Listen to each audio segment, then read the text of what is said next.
And welcome back, footy fans, to another episode of Donnie's Disposals. I am your host, Coach Donnie Hesser, back with another VFL Vantage. This time we are doing the men, and after some fun with the internet, this will be attempt number two, if I'm being honest with everybody behind the mic. Joining me, my co-host, the extraordinary VFL man himself, Mr. Brendan John T. Rhodes. Brendan, it is great to see you, sir. Great to be with you once again, Donny. And just sounding and probably feeling a little bit better than last time. Just the tiniest bit. And the best part is, hopefully, we'll cross our fingers and we will touch wood that the internet decides to behave itself because of the time frame. So let's jump right into it, sir. Just like last week, we will be only doing the men. We'll be reviewing what we have missed, and unfortunately, there's a lot. There are 8 rounds of footy to go through. We have finals footy to discuss and tip over. We'll be skipping burning questions this week. Let's jump right into it, sir, because there's a lot to get through. I don't want to waste it. I know it's been 2 months. I know there's been a lot. We have 10 teams ready to fight for finals. Your thoughts on the last 8 weeks of football in the VFL? It's been absolutely amazing. There's been upsets every week. There's been the odd blowout result, which isn't overly great, but the majority of the competition has been absolutely fantastic. There's been teams on an absolute tear. You'll notice there's one in particular that have won the minor premiership. They haven't lost a game in this block, and we're already on that winning streak when we last spoke, being Footscray. Mhm. Um, we saw Box Hill make an amazing run to seal. Well, we thought seal top spot and then fall away in the last couple of weeks to give that up again.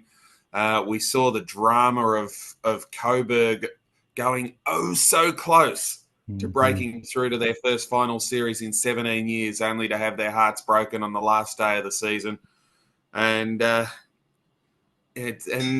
we saw we saw the absolute remarkable occurrence of Frankston making the top four. I was just about to say, if you didn't bring it up, it's like, and the amazing, awesome ability for the Dolphins. Yes, ladies and gentlemen, the Frankston Dolphins are a top 4 side in the VFL home and away. I hope Kinetic Stadium will be rocking in that first game at Kinetic Stadium in the finals. Cannot wait. But let's go through the 8 rounds really quickly and see how these teams set up and the 10 teams that will make finals that will be playing for a VFL Premiership. So we'll go back to round 14. We start off at Tramway Oval in Sydney as the Footscray Bulldogs, as you said, go on a mighty run to end the year with a win over the Sydney Swans 73-59. The Gold Coast Suns with an impressive 9-point win over the KC Demons up in the Gold Coast. The Box Hill Hawks with a smashing of the North Melbourne Kangaroos 123-63. Collingwood survive a scare and get a win on the road 73-64 against Southport. The Richmond Tigers with an impressive 58-point win over the Northern Bullants 96-38. The Williamstown Seagulls with an impressive win over the Sandy Zebras. I'm going to get it right this time. 109-98. The Carlton Blues get a win over Port Melbourne 94-83. And the matchup of the unattached clubs as the Dolphins with an impressive 27-point win at Coburg over the Lions 91-64. Some impressive games, but you got to go to it. Impressive win by the Pies going up to Queensland and beating the Sharks.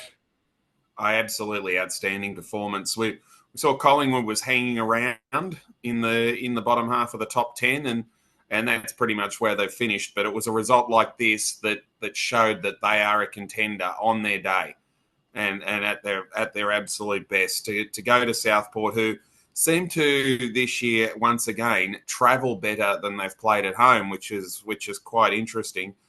And the Sharks, it all looked like going to plan. They kicked 3 goals in about the first 10 minutes and looked in complete command, but Collingwood pulled them back. They hit the lead just before half time, and then after Southport had another rally straight out of the main break, it was all Collingwood after that, and it ended up being 9 points, but it was a goal on or after the siren for the Sharks that pulled that final margin back, and Collingwood was quite impressive, despite not having anywhere near as much of the football. the amazing stat there to look at is that Southport had 361 disposals in this game. Collingwood had 305. So the Sharks had 60 odd more touches. They laid more tackles. They took 110 more marks than Collingwood this day, and laid more tackles, more clearances, more inside 50s. How did they lose? Mhm. There's the odd game where the system can sort of break down a performance like that and just force. And what Collingwood has a good ability to make teams stuff around with the football, Yep, just with definitely. their zone, and that's what happened on this day. Yeah, unfortunately, sometimes that's the way it happens. I think inside 50s a little bit. I've seen it even in the AFL a little bit. Is that it's a little bit of a misleading number because it really does depend on how deep were the inside 50s, how dangerous were they, and did they get a shot at all? Because how many Oh, for times have sure. we seen in any form of football, it comes in deep. Technically, it's considered an inside 50, but it's intercept marked and comes right back out. So Yeah. how is that really any danger if it had posed no threat to the goals at all? So again, one of Exactly. those Well, it tells me statistics. further up. It tells me Exactly. further up. 50 to 47, that was. But so what it tells me is that Collingwood's pressing up um, pretty much jammed Southport in their back half, kicking Mhm. sideways and chipping it around just to try and pick a way through. And they couldn't pick a way through. And you'll see in a couple of weeks' time when we talk about the Williamstown Collingwood game, the exact same thing happened. So, all right, let's move on. Round 15 as we start. As we said, the Footscray Bulldogs are on an impressive run of wins as they get a 16-point win at the Whitten Oval over the North Melbourne Kangaroos, 87-71. Southport bounces back after that loss to Collingwood, goes over to Brighton Homes Arena and stuns the Lions by 31, 27-97. GWS with a nice impressive win in Melbourne, knocking off Werribee 78-59. The Northern Bullants, a round of applause to you, you beloved club, with a win over the Sydney Swans by 7, 73-66. The Gold Coast Suns come down to the hang in Essendon and get an impressive 14-point win over the Bombers 100-86. The Williamstown Seagulls with a nice win on the road against their rivals, against Port Melbourne 89-72. Carlton stunned the Pies with a 4-point win at Icon Park 83-79. The Richmond Tigers just edge out the Cats 88-83 down at GMHBA Stadium. The Box Hill Hawks with an impressive win over the Sandy Zebras 100-156.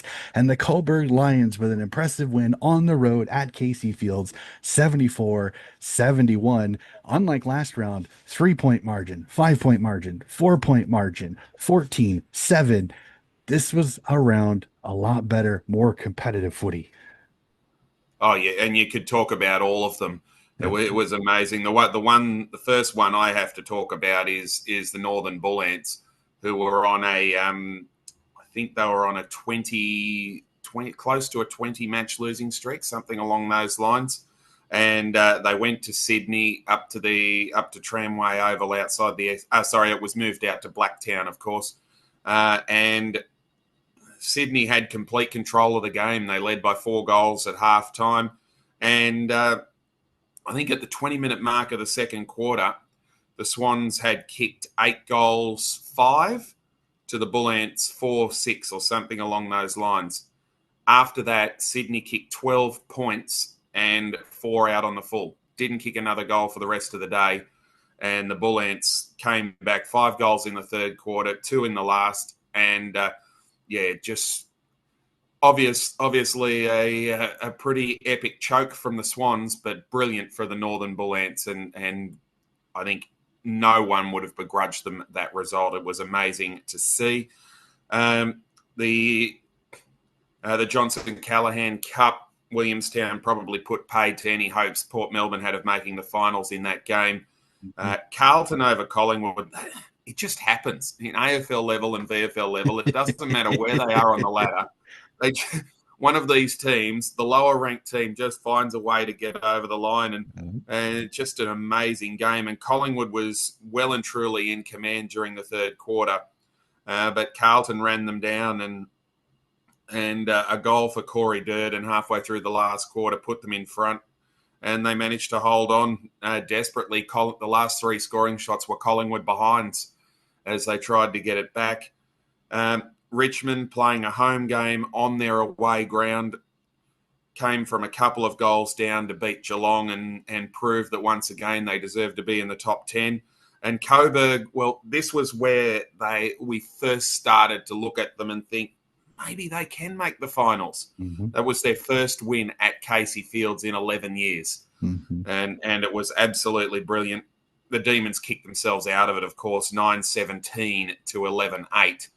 But you couldn't take anything away from Coburg and a fella by the name of Dan Johnston, who hadn't had a game all year, hadn't been able to break into the team all year, finally got into the team, kicked 3 goals, including the match winner at the 29-minute mark of the last quarter. So wonderful effort by him, and wonderful by Coburg to really announce themselves. Yeah. It's gonna be it was so much fun to kind of keep an eye on it. I crossed my fingers. I really hoped for it. Unfortunately, they fell a little bit short. But best part is some leading blocks. So let's go to it. Round 16 now, as we start off at Icon Park as the Brisbane Lions come down to Victoria and get a nice 24-point win over the Carlton Blues, 98-74. A incredible match where both teams put up 100 points as the Collingwood Magpies stunned the Suns at People's First Stadium 102-100. The Frankston Dolphins continue their strong season with a 35-point win at home over Port Melbourne 108-73. Southport with a nice win over Richmond 105-77. The Geelong Cats with an impressive 50-point performance over the GWS Giants 115-65. Box Hill with an impressive 69-point win over Essendon 134-65. The KC Demons bounced back from their loss with an impressive 76-point win over the woefully Werribee Tigers 111-35. The Sandy Zebras with an impressive performance over Sydney 126-66. And the Northern Bullants go, you know what? Not just one, let's make it two with an 8-point win over Williamstown at home at Genus Steel Oval. I mean, this has two ripping. Gold Coast get edged by the Pies, but I have to say this. How awesome was it for the Northern Bullants to get a second win in a row and over a rival in Williamstown? And at 38 points down at three-quarter time. Amazing stuff. 75-41. 75-41. What's that? 34 points down at three-quarter time. The Northern Bullants were against a team that at that stage was on, I think, was either on an 8-match losing streak or had just come off an 8-match losing streak. Three-quarter time, there was absolutely no sign of this happening. As I said, 75-41.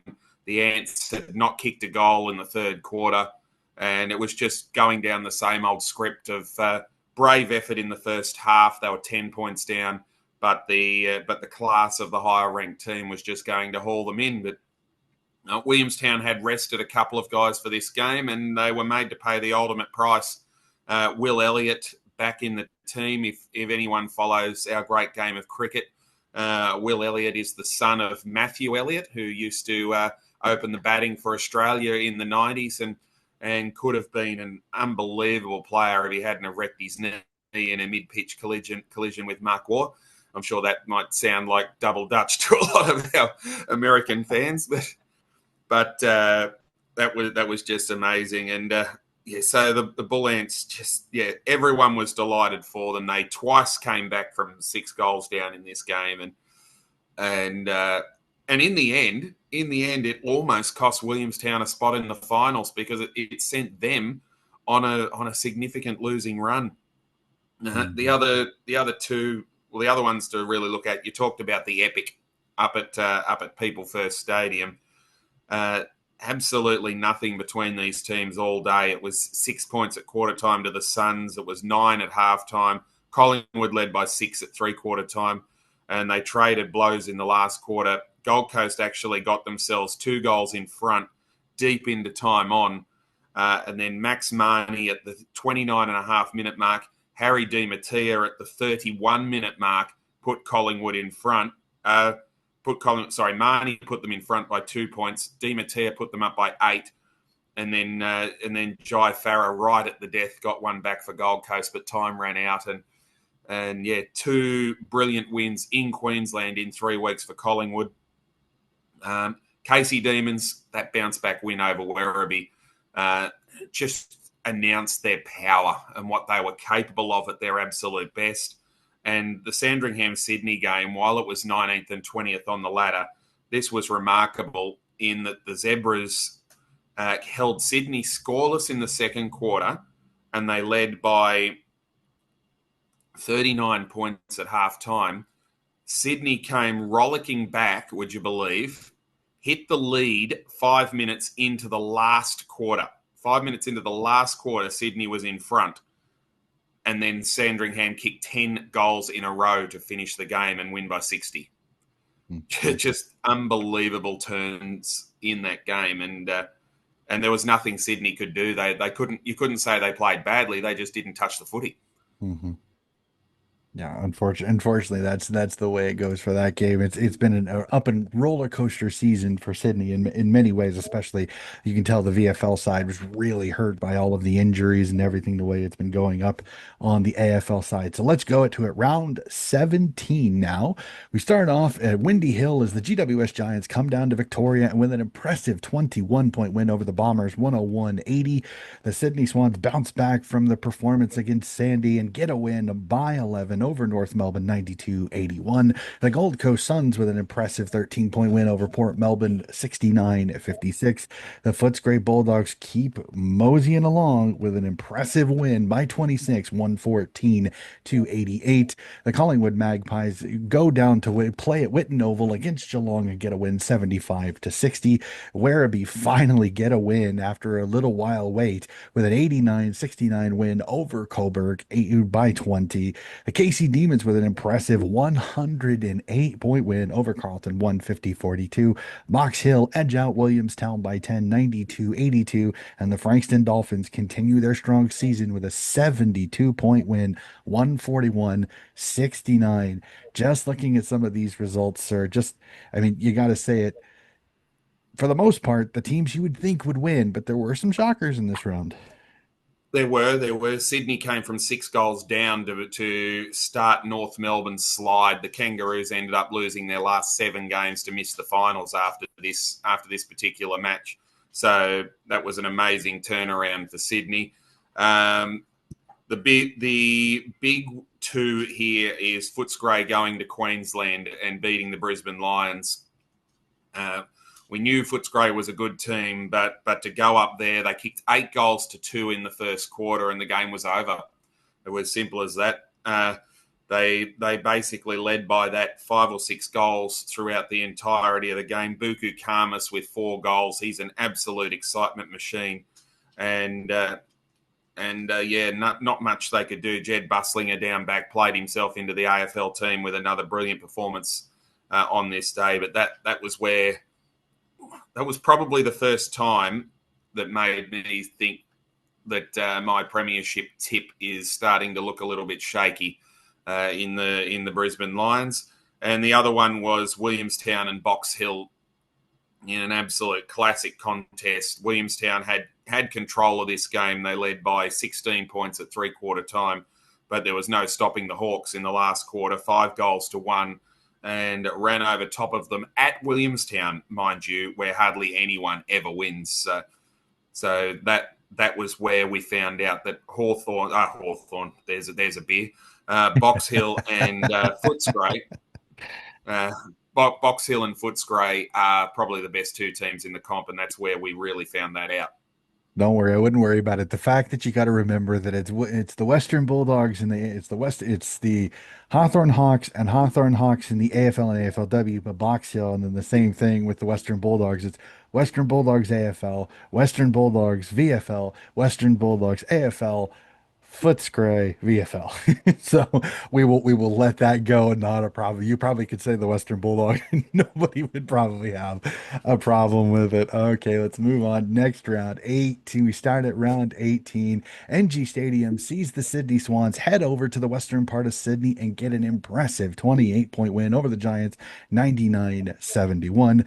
The Lions get the Q Clash Light, as I call these mini matchups between the teams from the AFL, like the Sydney Derby Light. to Q Clash Light as the Lions get a 9-point win over the Gold Coast Suns 82-73. The Southport Sharks defend their home in Queensland, beating the Williamstown Seagulls 112-90. The Footscray Bulldogs continue to impress with a 63-point win over the Essendon Bombers 95-32. The Richmond Tigers with an impressive 46-point win on the road 99-53. The Frankston Dolphins with a little bit of a stunner, knocking off the Pies 106-70. The KC Demons knock off the Zebras 123-60. Geelong and North Melbourne play in a classic 2-point game as the Cats find a way to beat the Roos 104-102, and the Coburg Lions get an impressive 15-point win on the road against the Northern Bullants. So, I mean, hard not to look at it when both teams put up 100 points, but it sounds like it was an incredible game between the Cats and the Roos. After the siren, Yep. once again, we've seen, I reckon we saw half a dozen at least games decided after the siren, and this one was decided by, I can use the term, an absolute brain fart by a North Melbourne player in Will Phillips. The Kangaroos had trailed this game the whole day. Geelong led by 15 points at three-quarter time and basically had the game won. North Melbourne came over the top, 4 goals to Geordie Payne, 4 goals to Matt Whitlock. They took the lead. Then right in the dying stages of the game, at the 31-minute mark of the last quarter, the ball trickles over the boundary line next to the behind post in Geelong's forward line. The umpire, looking at the footage, correctly pays a free kick for a push in the back to Geelong, which would have given Tobin Murray a shot at goal from outside the boundary line after the siren. Will Phillips gives the umpire a mouthful. 50-metre penalty puts him on the goal line. Mm-hmm. And Murray has the easiest shot of all time to win the game after the siren and officially end North Melbourne's finals hopes on that day. So, I'm sure he would have been spoken to after the game about discipline in the moment, and he'll learn from that for sure. Brisbane Lions in that Q Clash Light, as you call it, they were well down the entire game against the Suns. This was shaping as a major upset, but they found a way, 4 goals to nothing in the last quarter to get up by 9 points. And the Frankston Collingwood game, absolutely unbelievable. Saturday night down at Kinetic Stadium, more than 5,500 people packed into that ground. They were lining up more than 2 hours before the game started, which we haven't seen in VFL football. Certainly in my time covering the league, and more learned people that have followed it for a lot longer will say probably 30 years since that had happened. Collingwood brought out Jordan De Goey, Bobby Hill, and a couple of other premiership players. Mason Cox was there, and the Dolphins flogged them. Absolutely flogged them. The 6-goal margin flattered Collingwood in the end, and we knew that Frankston was potentially on their way to the top 4 on this day. Yeah, and that's incredible, and it's great for the competition too to see these unattached clubs playing well, and to do it despite the fact that there were some AFL level talent on it. It makes it even more an impressive win. So again, good on you, Dolphins. That's fantastic. So we move on. Round 19 now. 3 more rounds to go. We'll get through this. Footscray Bulldogs get a win over GWS, not as impressively as the AFL squad, but a 41-point win, 91-50. Box Hill has an impressive win on the road up in Queensland, knocking off the Sharks 97-53. Sydney Swans with another win by 35 over the Essendon Bombers 100-65. The Gold Coast Suns get a win over Richmond 78-61. The Brisbane Lions at home, which is no, Donna Coburg. Never mind. I'm reading the wrong part of the thing. I apologize. Mea culpa. The Brisbane Lions come down to Victoria, get a nice win over Coburg, 112-86. The Collingwood Magpies go down to DSV Stadium for Williamstown and get a win, 108-97. Port Melbourne knock off the Northern Bullants, 115-71. Frankston goes, you know what? Collingwood here will give you a favor, and will be Carlton, 98-74 by 24. And the Zebras with an impressive 23-point win over North Melbourne, 129-106. But let's let's go back. Let's go back to it early. I mean, unfortunately, if you look at the results, I mean, a 17-point game is probably the closest game of the round. Unfortunately. Yeah, it was. There were closer games than that. They just sort of got Oh yeah. away later on in the game. The Box Hill win over Southport, we took that one with a grain of salt. South players out, a couple of injuries there. Jacob Dawson, their best midfielder. Braden Crossley, the superstar ruckman, is out of the team. Hugh Dixon, the full forward, was missing. Jack Sexton, the small forward. They had a very much a depleted team, but Box Hill still very impressive to get that win, and that ensured that they would finish in the top two. Um, Gold Coast's win over Richmond up in Queensland probably in the end was the reason that the Tigers missed out on the top six and have to go through the wildcards for the third year in a row. The Collingwood-Williamstown game was an epic, and that really bodes well for what's going to happen this week that we'll talk about a bit later on. Brodie McLaughlin with another 5 goals for the Seagulls, but Collingwood just a little bit too strong. They looked like they were going to be winning easily when they dominated with a 9-goal second quarter, but Williamstown pulled them right back, hit the lead or had a chance to hit the lead in the last quarter, couldn't quite get it done, and Collingwood picks up a rare victory. I think, if I remember rightly, it was their first win at Williamstown in the modern era, so since about 1895, amazingly. Of course, they didn't play there for 130 years, so that sort of balances it out a little bit. But yeah, so that was a great result for the Magpies there as well. Yep. So let's jump to it. Round 20 as we see Casey come up to Brighton Homes Arena and stun the Lions 83-79, a 4-point win. The Sharks bounce back with a win over Werribee 80-67 by 13 points. The Geelong Cats get a win over Essendon Bombers by 14, 73-59. The Footscray Bulldog train just keeps moving along as they run right over Box Hill by 19 to 73-54. Richmond with an impressive 41-point win over the Sandy Zebras 115-74. Carlton with a little bit of a shocker, knocking off the Gold Coast Suns 88-64, a 24-point win. The Coburg Lions know they have to try to get some wins to make finals, and they get it done, beating Port Melbourne 90-72. And the Frankston Dolphins continue their impressive season with a 12-point win over North Melbourne 90-78. Just skimming through these results, I mean, I think the biggest one that I got to say, though, is right off the bat at the start of the round, Casey stunning the Lions in Queensland. So many storylines in this round. It was one of the rounds of the season. No question about that. But yeah, scores level at three-quarter time up at Brighton Homes Arena. Luca Kenfield's announced himself after a year and a half on the list that he's starting to turn into an AFL standard footballer. He kicked 4 goals. There was 1, 2, 3, 4, 5, 6, 7, 8, 9, 10 lead changes after quarter time in this game. And in the end, we could have had another after the siren victory. Mitch Hardy put the Demons in front at 33 minutes into the last quarter. And then shortly after that, Curtis McCarthy was paid a controversial free kick for holding the ball.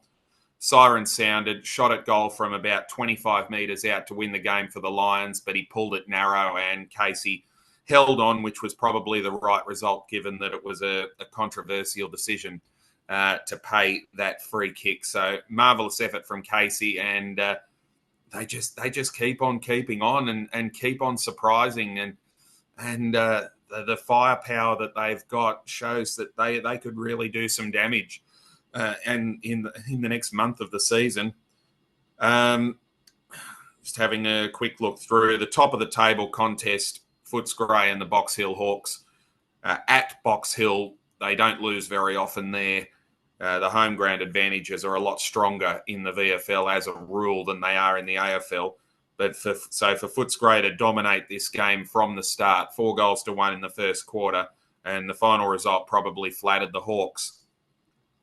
So I think that was 9 wins in a row, or that was 10 wins in a row for Footscray, and gave them a chance to pinch the minor premiership over the Hawks. And Coburg went into this game, which was their last one of the season, knowing that a win would put them into the top 10 and set up a nervous week of waiting to see what would happen in the last round with Williamstown. Definitely, definitely. Let's go to it. The final round. Here we go. We go into the machinations. The final round determining what 10 will make the finals. And we start off Southport with an impressive 22-point win over North Melbourne, 103-81. Werribee with a nice win over the Northern Bullants by 45, 86-41. Port Melbourne with a little bit of a stunner, knocking off the Pies by 8, 78-70. Essendon with an impressive 61-point win over the Zebras, 115-54. Gold Coast bounce back and get a win over GWS 94-64. The Geelong Cats with an impressive 45-point win over the Swans up in Sydney 111-66. The Footscray Bulldogs continue to roll with a 115-point win, 146-31. The KC Demons go, not only do we win the week before, but now we stun Box Hill with a 23-point win, 88-65. We will skip the next one because that is game of the round for sure. Williamstown get a win over Richmond 73-52. And the game I skipped is probably the one we got to talk about. Kinetic Stadium as Frankston and Brisbane to play to an 89-89 draw. How many times have I said this? After the siren. Yep. After the siren. What a game of football this was down at Kinetic Stadium. Brisbane, it was fourth versus fifth. The Lions came down knowing they needed to win by 17 points or more to pinch fourth spot off Frankston. And it was just amazing all day. Scores were level at quarter time. Frankston kicked away in the second quarter with 5-1, so they led by 21 points at halftime. Brisbane Lions came back in the third quarter, 6-2, and it was level at three-quarter time. And then away they went again, just trading punches like two heavyweight boxers. The Lions had a 7-point lead at the 26-minute mark of the last quarter. Corey Ellison kicked his 50th goal of the season to bring it back to... I apologise. He missed the shot to bring it back to 6 points, the difference at the 27-minute mark. And then Nick Burke, an unlikely source at the 31-minute mark of the last quarter, but he could not have asked for a better spot to take this shot from after the siren, right in front of the Frankston Rooms, where they would have had 500 shots for the season, with the most passionate supporters in the entire competition standing right behind him in the pod up on the Can Hill at Frankston, kicking him home. And he drilled it in. They got the draw. They'd already secured the fourth spot because Brisbane hadn't won by 17 points. But the drama of finishing that way and to go 8 games now without a defeat, Frankston, for the first time since 1999, I think I got told. And it was the fourth draw of the season, which is the first time that has happened, I'm told, since 1953. So that just tells you what an amazing competition we've had this year. The other one we really need to look at was the Williamstown-Richmond game. Coburg were in the top 10. Williamstown had to win. They even sent love letters to Richmond during the week, which were their previous alignment partner a dozen or so years ago. Please, just one more win for old time's sake. But unfortunately, the Tigers were never really likely to get that, and it was only close because Williamstown kicked so poorly, 9-19 to 8-4. The Seagulls always controlled that contest and secured their final spot. Heartbreak for Coburg. We all feel for them, but from where they've come from, not winning a game in 2023 to be oh so close to the finals, there's so much to look forward to at the Lions. So I'm proud of them. And you mentioned the belting that Footscray dealt out to Carlton, the second biggest loss in Carlton's VFL history, but that was always going to happen. They left out 3 of their stars from the selected team just before the game, and that it was lambs to the slaughter. They never stood a chance, and Footscray just had a walk in the park. All right, so that is it. That is all 21 rounds of the VFL game season done. We have it. We have our 10 teams set for the finals, sir. We're not going to do burning questions. We are going to go through and we are going to tip how we think this finals is going to go. Now, the VFL, because we have 10 teams, we have wild card round this week. So there's only two games to talk about when it comes to this particular round. We start off with the 7-10 matchup, Collingwood, Williamstown. Who do you think moves on and who goes home? Well, if we get a similar sort of game to the one we had 3 weeks ago that I just spoke about, then we will all be blessed, because that was an absolute cracker between two very, very good teams. You would think, based on that one, Collingwood winning at Williamstown, that they would be favourites at Victoria Park, and they certainly are. But this game could really go either way. The big question is what will happen with selection. Collingwood's AFL team is playing on Friday night. Having the AFL team having the bye the following week with the pre-finals bye means that they will probably bring out. They probably won't rest too many players. They'll probably play a fair whack of them. If they do, I think the Magpies might win. But if they do decide to rest a couple so that they don't have that 2 days less preparation heading into a potential first AFL final, then that brings Williamstown back in the game. So I certainly wouldn't be surprised to see the Seagulls get up, but I'm probably just leaning towards Collingwood. I'm crazy in this particular. It's my tip. I want an unattached team to move on. I'm gonna tip Williamstown in this just for shits and giggles. I'm gonna do I'm it. with I'm with I you on I really want to see Williamstown do it. I'm hoping, like I said, I'll cross my fingers on that one because there's only a few unattached clubs that made their way into the finals. So I will be bluntly honest, ladies and gentlemen. I'm gonna be barracking for the unattached clubs so bad in this one. So, all right. So I'll tip Williamstown. You'll tip Collingwood in this one. Let's go to the other one, which is the 8-9 matchup. We'll see the Richmond Tigers at ETU Stadium hosting the GWS Giants. A cracking game on this one. I'm gonna go the Tigers in this one, but both of these games are literally coin flips because it just really will depend on what selection is and how they just decide to play on the day. Exactly right. GWS's first final since joining the VFL in 2021. So congratulations to them. But they got there based on a really strong first half of the season, and they've been a little bit up and down in the second half.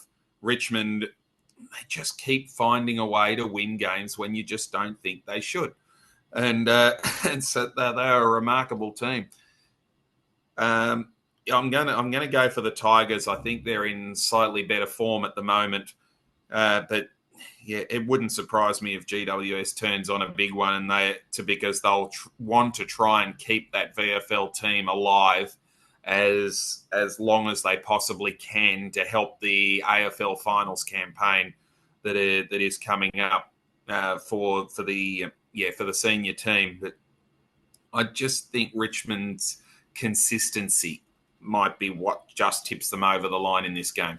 Yeah, definitely for sure. So doing my math and doing how I've been told with this. So for you on your side of the bracket, it will be Casey versus Richmond, and it'll be Brisbane versus Collingwood. On yours truly's bracket, I have Casey versus Williamstown, since Williamstown is the lower seed that advances, which would then mean Brisbane plays Richmond. So That is correct. hopefully I can keep that all together as we go through here. So let's start off with the qualifying finals for both. We'll start off top of the table, the fun one, Footscray, Frankston.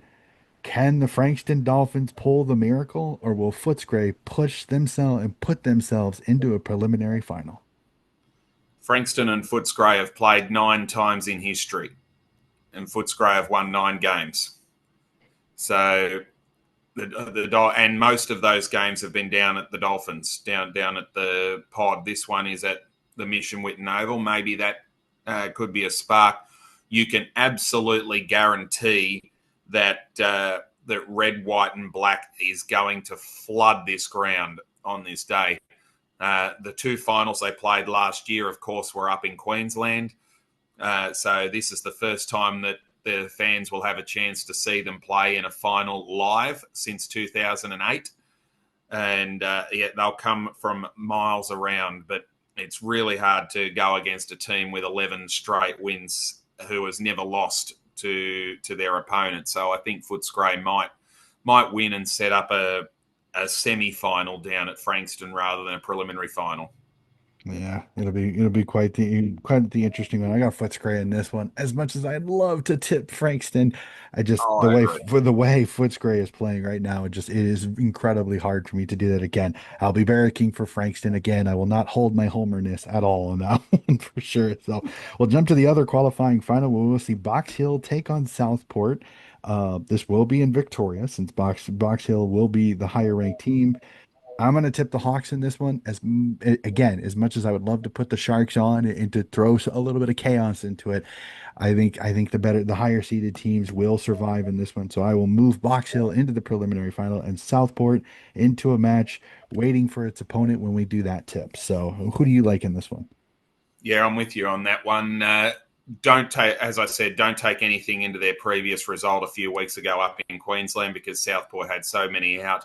I'd imagine they'll be getting most of them back for this contest, so it'll be a lot closer. And I remember rightly, I think Southport might have stunned the Hawks there a couple of years ago, but um, they just they very, very rarely lose at Box Hill City Oval, and they're coming off a loss to Footscray there, so they'll be extra angry and pumped for this one. So Hawks to win for me, 3 or 4 goals maybe.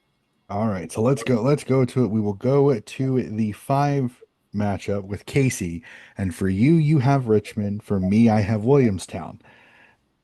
Who do you have? Does Richmond stun the D's, or do the D's move on with a matchup with Frankston in the semifinal? I think regardless of who their opponent is, Casey's playing too good a football and should win out at Casey Fields. They beat Richmond earlier on in the season in the Anzac Eve round match by well over 100 points. So that sort of tells you the quality that Casey's got. So demons for me. I was the same way. As much as I'd love to see the Seagulls move on, I think Casey just a little bit too strong. Casey moving on. They'll play Frankston in that semifinal, and then Brisbane with uh, Collingwood for you and Richmond for me. I'm gonna move the Lions on again. It'll be up in Queensland. I think they're strong. As much as I would love to see Richmond continue to play on, I think the Lions just a little bit too good, especially being at home up in Brighton Homes Arena. Collingwood looking for the trifecta of away wins against Queensland teams in this one if my tips hold up. But I picked the Lions to win the premiership, so I've got to keep them. I've got to keep them going through at least for another week. So the Lions to win this one for me. All righty. So Very close game. well, that uncomplicates all of our brackets now because now it's basically the same. So let's go. Let's stay there with Brisbane again. Now we have the Queensland matchup as Brisbane will play Southport in that semifinal. Casey will play Frankston. We'll start with the Brisbane Southport matchup. Do you keep your tipped Premier moving on, or does Southport move themselves into a matchup with Footscray in the preliminary final? Jeez, it's a toughie, isn't it? It is, Uh, isn't it? I was sitting here looking at it a couple of times before I yeah. tipped it. I hadn't actually looked this far in front to see what was likely to happen further down the finals run, but Sharks had a very good win over the Lions at Brighton Homes Arena a few weeks ago, and I'm going to lean towards them again. They just find a way. So I think this is where my tip falls over, Yep. and Southport might sneak through and get another preliminary final against the Bulldogs. Yep. Sharks for me on this one. They've had so much experience playing in the finals. They'll be at home. That'll help them. And then I'd also look at it too, is I'm thinking some of the injury issues with the AFL squad. It's going to mess with this VFL squad. And by then, a second week. Who knows what finals is going to predict, where Brisbane comes out there. I think Southport has an advantage with no other worries besides the VFL finals. And then the fun one, Frankston, Casey. It should be at Kinetic Stadium since Frankston's the higher team. I don't care. I'm tipping the Dolphins. I don't care. I know Casey is playing super good football right now, but I said it with Williamstown and I don't care. I'm gonna look like an absolute muppet maybe, but I don't care. Frankston Dolphins to move to the semi to move on to the preliminary finals for me. What an absolute rip snorter of a game. Next door neighbours too, and Casey have delighted in running roughshod over Frankston for years and years and years, and they have given them some almighty beltings. So what a what an opportunity this will be for Frankston. There is absolutely no doubt it will be a sellout. We'll find out what the full capacity is of Frankston, because they'll be climbing trees outside the ground to watch this game, I reckon. Hmm. Um, how do you tip against Frankston when that's going on? Because Uh, Casey is I, playing some super good football, like I said. oh, I they just are. this is They a blind absolutely tip for me. I'm not even gonna lie. I'm sorry, Casey are. Demon fans, but this is a No, blind tip on this one. I'm going for the emotion as well. I'm going for Frankston. Um, but I just think Casey is playing brilliant football. They're a definite premiership contender, but they're going to have to beat about 7,000 people to win this game. Hmm.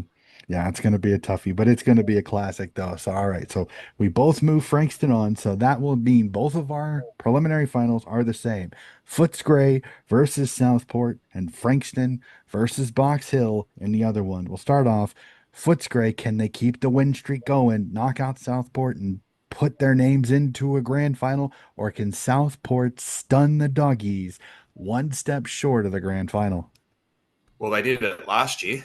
Yep. Absolutely, they did it last year. They came the long way around Southport, and they played Footscray at the Whitten Oval in the prelim. Were given very little chance of winning the game, and they did. I I think on this occasion that might steal the Bulldogs potentially. Obviously, there's always the rider of what happens if the senior team is out of the competition, whether players get sent off for surgery and all that sort of thing. But I think Footscray is going the better, and they'll march into the grand final on a 14 match winning streak.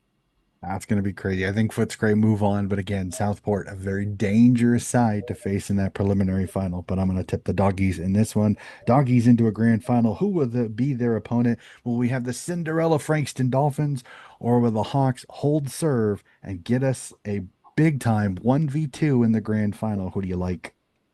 Well, I like Frankston, but who do I think will win? Um, Box Hill, I think, will win. Unfortunately, again, the place will be absolutely packed, but the Hawks fans come out to play as well, and they are another one like Casey who have run roughshod over Frankston for years and years. But unlike Casey, Frankston have had the odd win, but on this against Box Hill, they haven't. I think it's 2014, 14 matches in a row, 14 or 15 matches in a row that Box Hill have won against Frankston, and it's hard to see how they can possibly get past them. It would be amazing if they did, but no, for me, it's the best two teams in the competition are probably going to get through and play in the grand final. Yeah, I'm with you as much as I would love the fairy tale of Frankston getting there, the unattached club getting to a grand final. Box Hill just a little bit too good. But again, I bluntly honest, I want Frankston to get there. That would be an incredible story to see Frankston in a grand final of the VFL. So Box Hill, Footscray, who's getting the flag?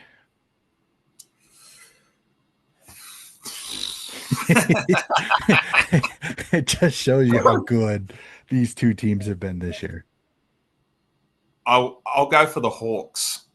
I think what I saw, the game I saw Box Hill play against Essendon. I know Essendon finished in the bottom four a few weeks ago.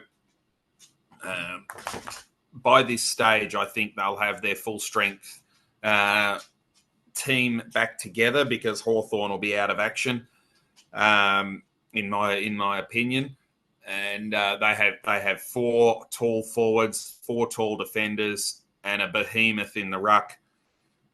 It'll be the height and power of the Hawks versus the running ability of the Bulldogs. The Bulldogs will try and run them off their legs, but if Box Hill can control the ball and just keep it around the big blokes and let them have good runs and jumps at the game, I think they might get over the line. But this would shape as another epic grand final, of which we've had a few over the past few years. Yep, nope, 100% with you on this one. I'll go the uninventive number one seed goes through the entire final, gets the win. Footscray keeps that run alive. Again, I think it really is going to all lean on how far their AFL side goes.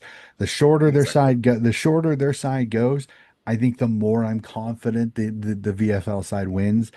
If the Duggies find a way to get into a preliminary final, then things could get interesting at the selection table, especially if there's any niggles amongst the top guys. How does that go? So no, I'm like I said, unimaginative. I'm gonna go with Footscray because I can't do Frankston because I have to.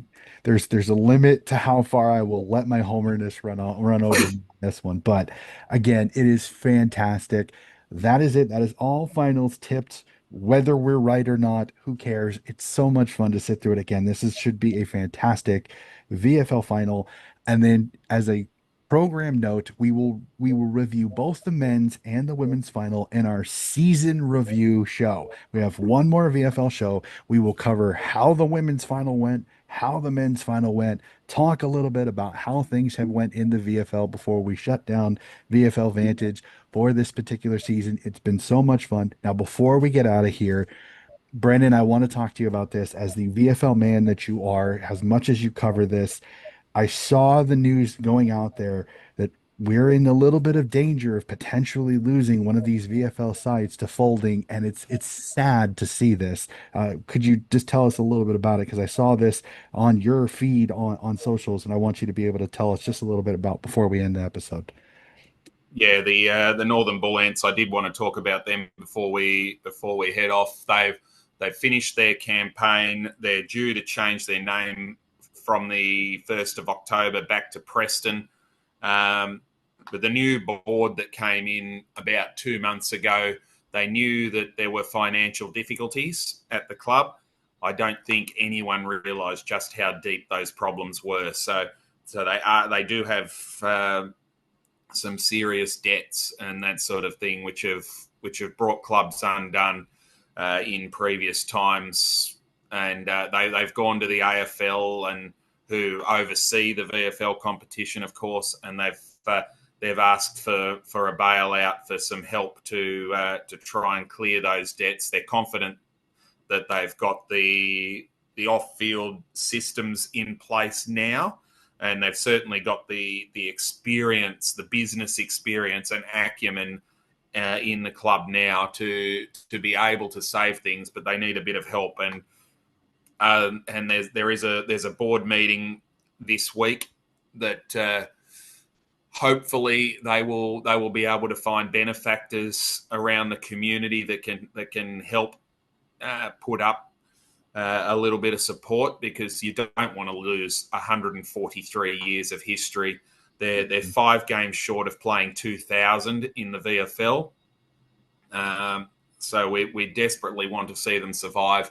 As you saw, I put out a plea to the powers that be that, even if it's an interest-free loan or something Mhm. like that, help this proud club that has given so much to this competition over nearly 150 years to just fight through. Buy them time. Buy them Yep. time to get things back on board. I don't know exactly how deep the hole is. As I said, I know it's deeper than they expected it was, but clear the debt with even as I said, even if it's an interest-free loan, that can be paid back over the next few years once they get themselves out of trouble. But we really want to see this club survive. We want to see them go back to Preston and rediscover their soul, their heart, and reconnect with the community that a name like Northern Bullants never could. It would be heartbreaking for everyone, not just at the Preston City Oval, but in the entire competition if this was to happen. And I did see a call, which I loved seeing too, from Frankston, from a key supporter down at Frankston, saying, 7 or 8 years ago we were in this same hole, and people got together and they rallied the troops and helped us out. So if you can, even though they're a rival club, if you can jump in and help out, even with its a few dollars here or there, or buy a membership for next year or something like that. We need everyone to get together, and hopefully it's not too late. Yeah, no, 100%. I echo that. Again, you don't get things like this very often. I love it seeing even rival clubs knowing the historical connection that the Bullants have. You cannot lose that club. There have been too many clubs that have disappeared in country footy all over Australia. We cannot lose another club that has so much history. So 100% with you. I wanted to let you have that little moment. I saw that tweet, and I meant to put that down in our chat and totally forgot. So I thought it'd be the perfect time to do it at the end of the episode before we sign off. So again, if you know anybody down there, that if you're watching this, anybody that can help the Northern Bullants, that would be fantastic, because we cannot lose this historic club in the VFL for sure. So, well, Brendan, that is it. That is the podcast. Again, we will sit here. We will reconvene one more time after both finals are over, and we will talk about this VFL season. It has been incredible. Both competitions look amazing. I know we've already joked a mea culpa about our tips for the women because of a stunner in the first round. We won't talk about that until we get to the review show. But it has been amazing as per usual. Brendan, again, thank you so much for hopping on. It is a incredible pleasure to sit here and talk VFL and VFLW footy with you. Always a pleasure, Donny.